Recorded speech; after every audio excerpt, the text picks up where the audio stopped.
हरियाणा के वित्त मंत्री कैप्टन अभिमन्यु ने 1 जुलाई से लागू हो रहे जीएसटी को क्रांतिकारी पहल बताया है। उन्होंने बताया कि पूरी प्रणाली ऑनलाइन सिस्टम पर आधारित होगी, जिससे पारदर्शिता बढ़ेगी।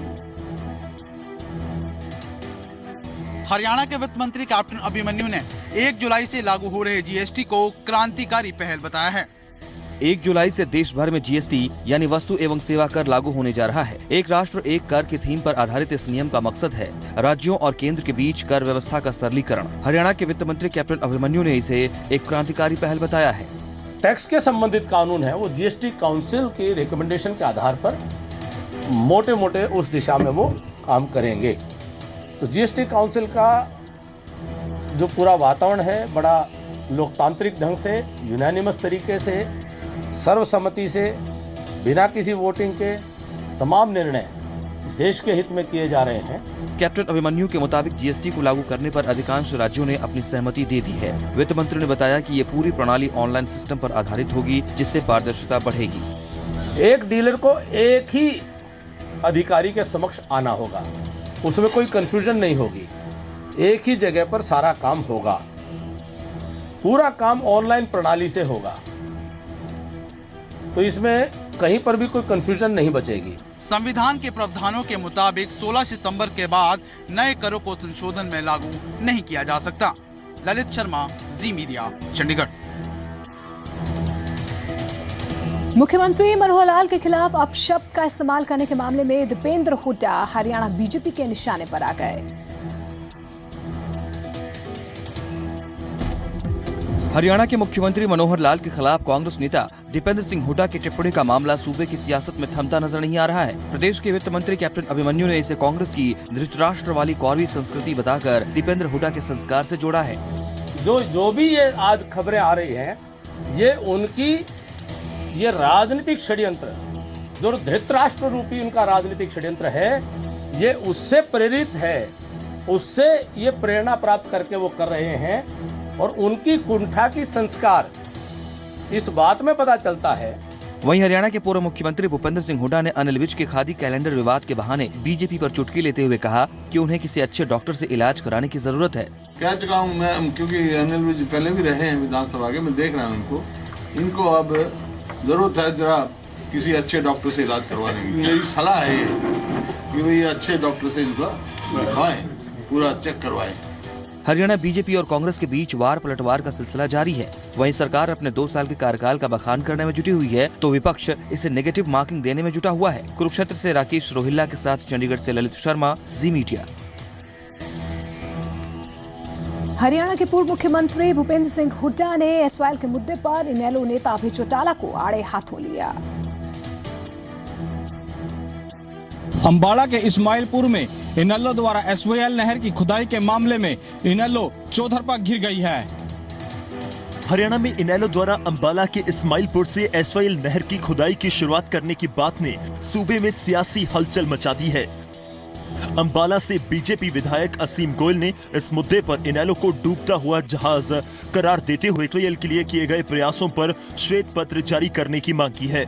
इनेलो एक डूबता हुआ जहाज है और जो उसके कैप्टन है समय इनेलो को, जो इनेलो के तथाकथित लीडर हैं, वो अपनी विश्वसनीयता जो है उस जहाज के सवारों के आगे भी और पूरी हरियाणा की जनता के आगे खो चुके हैं। इस्माइलपुर से आप नहर खोदने की बात करते हो, जब आपका शासन रहा तब आपने एसवाईएल के ऊपर क्या किया? कृपया उसका श्वेत पत्र तो लाओ। वहीं पूर्व सीएम भूपेंद्र सिंह हुड्डा ने भी एसवाईएल के मुद्दे पर इनेलो के अभय चौटाला को आड़े हाथों लेते हुए कहा कि अगर इनेलो राजीव लोंगोवाल समझौते का विरोध नहीं करती तो एसवाईएल नहर अब तक खुद भी जाती। अगर ये जब राजीव लोंगोवाल समझौता के अंतर्गत दोबारा खुदाई शुरू हो गई थी तो फैसला हो गया था, अगर उस समय इनेलो विरोध न करती राजीव लोंगोवाल समझौते का तो नहर कभी खुद गई होती है और हरियाणा को पानी मिल गया होता। हरियाणा में नहर खुदाई के मामले में शुरू हुई सियासत अब जल्द खत्म होती नजर नहीं आ रही है। अंबाला से अमन कपूर के साथ राकेश रोहिल्ला, जी मीडिया। चरखी दादरी में बड़े हवाला रैकेट का खुलासा हुआ है। कुछ दिन पहले आयकर विभाग ने स्थानीय बैंकों की मिली भगत के जरिए काला धन सफेद करने का दावा किया था, लेकिन उस समय पुलिस ने इसकी जानकारी न होने की बात कही थी। हरियाणा की चरखी दादरी में एक रैकेट के हवाले से बड़ा खुलासा हुआ है। नोटबंदी के बाद चरखी दादरी में 1000 करोड़ का हवाला का कारोबार हुआ है। चंद दिन पहले आयकर विभाग ने इसका खुलासा करते हुए कहा था कि इसमें स्थानीय बैंकों की मिलीभगत है जो बेनामी खातों के जरिए कालाधन को सफेद करते थे, लेकिन स्थानीय पुलिस को इसकी कोई जानकारी ही नहीं है। ऐसा है, इनकम टैक्स ने अभी तक हमारे को इसमें जो 1000 करोड़ रुपए का ये जो बात कही जा रही है हवाला के थ्रू ट्रांजैक्शन जो हुआ है, चरखी दादरी का जो डिस्ट्रिक्ट का नाम आ रहा है, तो इसके संबंध में इनकम टैक्स ने हमारे को कोई ऐसी सूचना भी उपलब्ध नहीं करवाई है। पुलिस का तर्क है IT विभाग की तरफ से केस दर्ज करने का कोई निर्देश मिलता है तो पुलिस पूरा सहयोग करेगी। कहा जा रहा है कि हरियाणा के चरखी दादरी में ये गोरख धंधा लंबे समय से चल रहा था। सूत्रों के मुताबिक इस रैकेट में कई कर्मचारी जांच के दायरे में हैं। विधानसभा चुनाव के मद्देनजर हिमाचल कांग्रेस ने प्रदेश बीजेपी को घेरने की रणनीति तैयार कर दी है।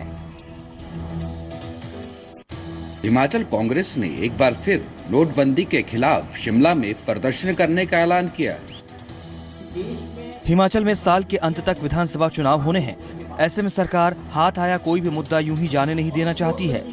हिमाचल कांग्रेस ने तय किया है कि वो 23 जनवरी को एक बार फिर से केंद्र सरकार के नोटबंदी के खिलाफ प्रदर्शन करेगी और बीजेपी की वादा खिलाफी को उजागर करेगी। पूरा 2 तारीख से एक पूरा कार्यक्रम बना था और 23 तारीख को कांग्रेस पार्टी अध्यक्ष और कुछ मिनिस्टर्स, MLAs और पार्टी संगठन के सभी लोग शिमला में जो RBI का ऑफिस है वहाँ धरना देंगे, 11:30 बजे प्रदर्शन करेंगे। वहीं बीजेपी ने कांग्रेस के आरोपों को निराधार बताते हुए कहा है कि इस फैसले से सिर्फ कांग्रेस को ही परेशानी हो रही है, जबकि देश की जनता इससे खुश है। नोटबंदी को राजनीतिक मुद्दा बना के बैठी है कांग्रेस, राजनीतिक रंग देने की कोशिश कर रही है कांग्रेस। अगर आप इनके सवालों का जवाब ढूंढ रहे हैं तो आज ATM से 10,000 की राशि निकल रही है। इनकी जो ये आरोप बार बार लगा रही है ये सिर्फ लोगों को गुमराह कर रहे हैं, राजनीतिक माहौल खराब करने की कोशिश कर रहे हैं। हिमाचल में ये साल चुनावी है, ऐसे में पक्ष विपक्ष के बीच आरोप प्रत्यारोप का सिलसिला और गरमाने के आसार हैं। विशाल द्विवेदी, जी मीडिया, शिमला। खादी ग्राम उद्योग के 2017 के कैलेंडर और डायरी पर राष्ट्रपिता महात्मा गांधी की तस्वीर नहीं छपने और उसकी जगह प्रधानमंत्री नरेंद्र मोदी की फोटो छपने के विरोध में गांधी मूर्ति के सामने आत्मक्लेश करने वाले कर्मचारियों को खादी ग्राम उद्योग ने कारण बताओ नोटिस देकर स्पष्टीकरण मांगा है। खादी और ग्रामोद्योग आयोग के कैलेंडर में चरखे के साथ प्रधानमंत्री नरेंद्र मोदी की छपी तस्वीर पर उठा विवाद अब भी थमने का नाम नहीं ले रहा है। खादी ग्रामोद्योग आयोग ने अब उन कर्मचारियों को नोटिस देना शुरू कर दिया है जिन्होंने चरखे के साथ प्रधानमंत्री नरेंद्र मोदी की तस्वीर छपने पर जो विरोध आंदोलन किए थे। मुंबई में ये खादी ग्रामोद्योग आयोग का ये एक परिसर है जहां यहाँ पर भी एक बड़ी तादाद में स्टाफ को नोटिस थमाई गई कि उन्होंने आखिर बिना परमिशन, बिना इजाज़त के उस कैलेंडर को लेकर उठे विवाद पर यहाँ पर क्यों आखिरकार विरोध जताया। अब इस नोटिस के बाद यहाँ इस परिसर में पूरी तरह से सन्नाटा पसरा हुआ है। जो यूनियन के नेताओं को भी नोटिस थमा दी गई है। साफ है कि कैलेंडर में बापू के बजाय चरखे के साथ प्रधानमंत्री मोदी की तस्वीर छपने का मुद्दा अभी भी उफान पर है और मुंबई में भी ये पूरी तरह से गर्म है। ऐसा अब्बास, जी मीडिया, मुंबई। दिल्ली सरकार के social media campaign talk to AK में कथित गड़बड़ियों की CBI जांच पर सियासत तेज हो गई। दिल्ली सरकार की कैंपेन टॉक टू AK में कथित तौर पर गड़बड़ियों की CBI जांच पर विरोधियों ने हल्ला बोल दिया है। CBI जांच से भड़की केजरीवाल सरकार ने केंद्र सरकार पर तीखा हमला बोला। बीजेपी ने गलत काम होने पर कार्रवाई की दलील दी। कांग्रेस ने मामले की निष्पक्ष जांच की मांग की। सारा देश जानता है ये कार्रवाई क्यों की गई है। पंजाब हम लोग जीत रहे हैं, गोवा हम लोग जीत रहे हैं, इनसे यूपी नहीं जीता जा रहा। मुझे लग नहीं रहा कि अब इनका कोई राजनीतिक भविष्य बचा है। तो अब ये बौखलाहट में कुछ भी कर रहे हैं। ये देश कानून से चलता है, राजा हो या रंक, कानून सबके लिए बराबर है। लेकिन कोई ये सोचे कि मैं मंत्री हो गया या मैं मुख्यमंत्री हो गया, मैं कानून से ऊपर हूँ। अगर कानून मुझसे कोई सवाल करेगा, डराऊंगा, धमकाऊंगा, तो ये गुंडागर्दी इस देश में ज्यादा चलने वाली नहीं है। I think this is too drastic an action the central government probably is using or misusing its authority. Of course, there were irregularities in the whole incident in which the Deputy Chief Minister is involved. Manish Sisodia पर principal secretary की आपत्ति के बावजूद talk to एके कार्यक्रम के प्रस्ताव को जबरन मंजूरी देने का आरोप है कि टॉक टू एके कार्यक्रम को प्रमोट करने का जिम्मा एक पब्लिक रिलेशन कंपनी को बिना टेंडर जारी किया गया। केजरीवाल सरकार ने इस कार्यक्रम के प्रचार प्रसार में 1.5 करोड़ रुपए खर्च किए। दिल्ली सरकार के विजिलेंस विभाग ने कार्यक्रम में गड़बड़ी की शिकायत की थी। तत्कालीन उपराज्यपाल नजीब जंग ने एसीबी को मामले की जांच सौंपी थी। एसीबी ने कुछ महीने की जांच के बाद मामला सीबीआई के सुपुर्द कर दिया। टॉक टू एके यानी talk to Delhi chief minister Arvind Kejriwal नाम का ये कार्यक्रम 17 जुलाई 2016 को लॉन्च हुआ था। ब्यूरो रिपोर्ट के साथ अजय महाजन, जी मीडिया। जम्मू कश्मीर के बांदीपोरा में मुठभेड़ के दौरान सुरक्षा बलों ने जवाबी कार्रवाई में लश्कर के एक आतंकी को ढेर कर दिया। जम्मू कश्मीर के बांदीपोरा में सुरक्षा बलों ने लश्कर के एक आतंकी को मार गिराया है। सूत्रों के मुताबिक मारे गए आतंकी का नाम अबू मुसाइब है और वो मोस्ट वांटेड आतंकी जकी उर रहमान लखवी का भतीजा है। बताया जा रहा है कि मुसाइब को नॉर्थ कश्मीर में लश्कर का नेटवर्क खड़ा करने की जिम्मेदारी सौंपी गई थी। Slain terrorist has been identified as Abu Musab, a top LET commander of Bandipur district. We have recovered one AK-56 rifle from him, 3 magazines and large quantity of ammunition and Chinese grenades also. सूत्रों के मुताबिक अबू मुसाइब ने करीब 8 महीने पहले गुरेज sector से घुसपैठ की थी। इसके पास से पुलिस को AK-47, भारी मात्रा में गोला बारूद और दवाइयां मिली हैं। जम्मू कश्मीर में आतंकियों की घुसपैठ में 3 गुना बढ़ोतरी हुई है। 21 दिसंबर 2016 तक जम्मू कश्मीर में आतंकवाद से जुड़ी 216 वारदात हुई। 19 दिसंबर तक के रिकॉर्ड के मुताबिक आतंकी वारदात के दौरान सुरक्षा बलों ने 150 आतंकियों को मार गिराया। इस मुठभेड़ में सेना के एक जवान के जख्मी होने की भी खबर है। वीडियो जर्नलिस्ट वर्षा के साथ संजीत खन्ना, जी मीडिया। जल्लीकट्टू से बैन हटाने की मांग को लेकर जारी प्रदर्शन की गूंज दिल्ली पहुंच गई। 8 आवर्स के बावजूद चेन्नई के मरीना बीच अभी भी एक एक्शन पैक्ड जगह जैसा लग रहा है। हजारों युवक यहाँ पर आ रहे हैं और सुप्रीम कोर्ट के ऑर्डर का प्रतिशोध कर रहे हैं। इनका ये कहना है कि अगर ये बैन ऑर्डर लिफ्ट नहीं किया जाएगा फिर भी ये आगे जाके जल्लीकट्टू को सेलिब्रेट करेंगे और अपनी परंपरा को आगे बढ़ाएंगे। लोगों के गुस्से को बढ़ते देख तमिलनाडु के सीएम पनीर सेल्वम ने आज दिल्ली में पीएम मोदी से मुलाकात की।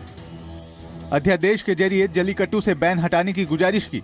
पीएम ने मामला कोर्ट में होने की बात कही और राज्य सरकार को समर्थन देने का भरोसा दिया।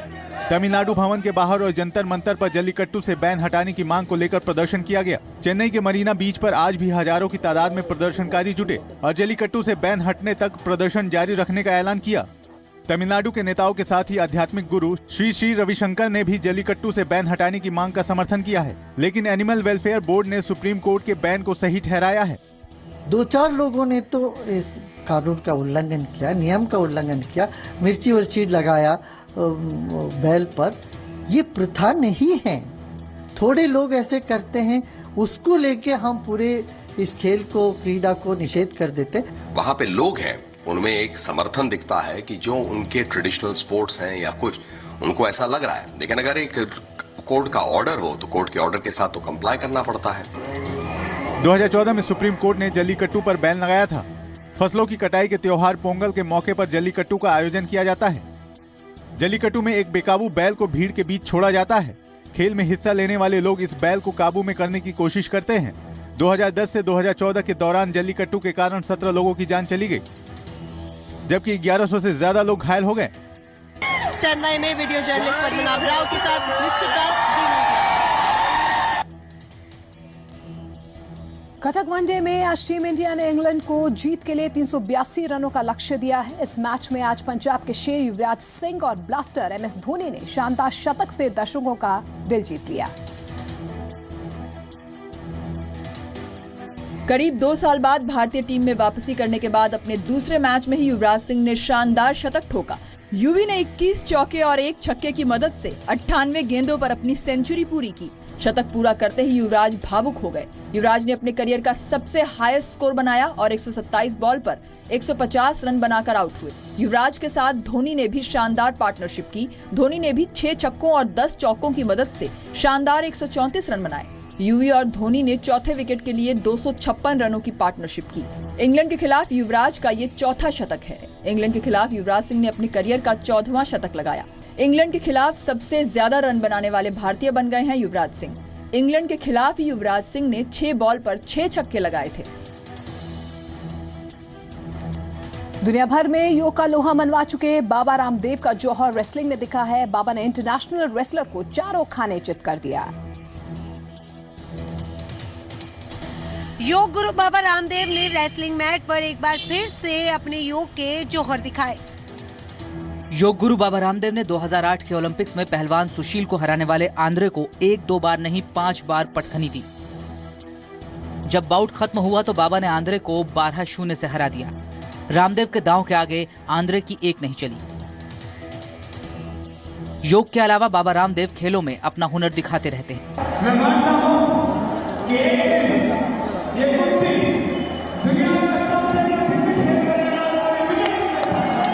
आप कुश्ती करने से इस देश का जवान बलवान बनेगा, महान बनेगा और मेरा भारत।